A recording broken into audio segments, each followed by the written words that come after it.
What's up guys, Fortexfiend here, welcome back again to my channel with some more SD Gundam G Generation Eternal content. So in this video, this one was kind of requested on my previous video in the comments, but you guys wanted my thoughts on the free Gundam Aerial, the defender type that you can earn from the panel missions that we have available to us. So I'm going to be evaluating it based on its tags and what it can do. I'll also let you know if it's worth SP conversion and also SSP conversion, and then pointing out some free-to-play pilots that you can consider that I think would be the best options. Before I get started though, you guys know the drill. If you enjoy what you see on this channel, there's that subscribe button, notification bell, like or dislike, and comments all available to you on YouTube. It helps me out, helps me with the YouTube algorithm, and I appreciate your guys' support. So we're going to go ahead and take a look at the unit here. So here is the Gundam Aerial. One of the things that stands out to me first off, without it even being SP converted or SSP conversion, it has pretty good HP for a free unit. It also has some really good terrain capability. It can function 100% at 3 of them and then like halfway for one of them. So I think that's really cool. So you got a lot of flexibility there with this particular free unit. It has shield defense, which is also great. That way it's reducing the damage that it takes. In terms of its passives or its abilities, increased max HP is awesome. It also reduces enemy attacks with beam weapons, which tend to be very more common in my opinion. So you got that mitigation right there. And then it also does have a really cool passive where if the vigor is supercharged or higher, the max range of beam weapons is increased by 1. So that is very useful as well for positioning or maybe like getting a debuff off, things like that. Very, very good. In terms of its actual skills, we got the Beam Saber. This is only at a 1 range, but this is used to decrease an enemy's beam weapon power by 25%, which is pretty good. And then afterwards, if we take a look at its best skill here, in my opinion, we got the Escuchen or Escuchen.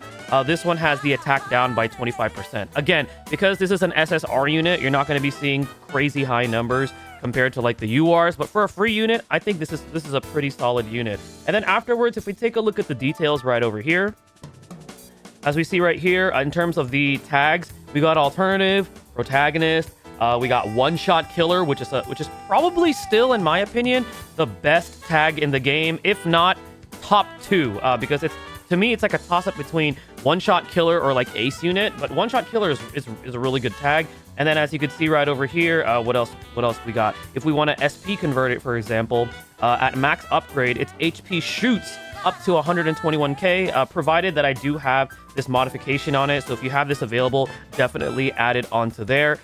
In my opinion, I think it's definitely worth considering to at least SP convert it. Now, I know that there's talks about when we use our conversion coins, what's the priority? You generally want to go with your attackers first, just because because the numbers matter for your attackers, because they're there to do all the damage, followed by your defenders, and then afterwards, lastly, your supporters. However, for this one, I do think the SP conversion is actually more than enough. If you want to SSP convert it, you can. It does get an upgrade to its Beam Saber and another version of the Escuchen, which is the SSP version.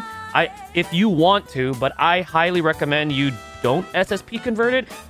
To be honest, I think it's already fine as it is if you decide to SP convert it, or even if you just decide to leave it alone as it is and keep it non-converted. But all in all, I do think for a free unit, to be able to earn this for free, it's a great unit to use. You can use it in one-shot killer, for example, which is one of the best tags in the game.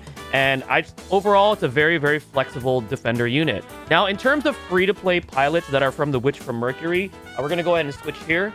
Soulshage finally updated their stuff. Thank you, Soulshage. But the first pilot that I'm going to point out, and this is in context of you SP converting this pilot, okay, and we're keeping it to free pilot, is going to be Guel Jaturk. He has good defense. His stats in terms of his offensive, it doesn't really matter. But he has range, melee, and his awakened stat is really low. But again, with tanks, you're there to defend, and you're there to inflict the debuffs that they have. I think he's also the best one because he has Force Guard, and he also has the conditional additional support defense count, where if you use this, he has the ability to support defense twice. Within a turn. But remember, this one costs SP of 10. You just got to keep that in mind. And then in terms of his actual passives, he has really good passives. He has a lot of increased defense right here, and then he also reduces damage taken by 10%. So he's going to be my first pick recommendation if you want to use him with the free Gundam Aerial defense. Now, the other pilot that I want to point out is going to be Sophie. So Sophie, not as good defense, but she does have a decent range stat if you want the unit to do a little bit more damage. But again, This is a free unit, and most of the time with these tanks, you're mainly focused on protecting your units. She also has good skills. She has high speed and force guard. She doesn't have that double support, but she at least does have force guard, and high speed I think is pretty effective. So that way the positioning is going to be a little bit easier if you use Sophie. And then afterwards, in terms of her passives, she has increased range. She got, increased defense right over here, and also the reduced damage taken and dealing more damage. So in terms of the pilots, I would say Sophie and Guel are probably going to be your best picks in terms of like free to play. But that's going to go ahead and conclude my video on my evaluation for Gundam Aerial, the free one that we got. Let me know what you guys think down below in the comments, what you guys think about this particular free unit, and which pilots do you guys think you should be using for this unit. Thank you guys again for watching. Stay tuned for the next video, and stay blessed, everybody.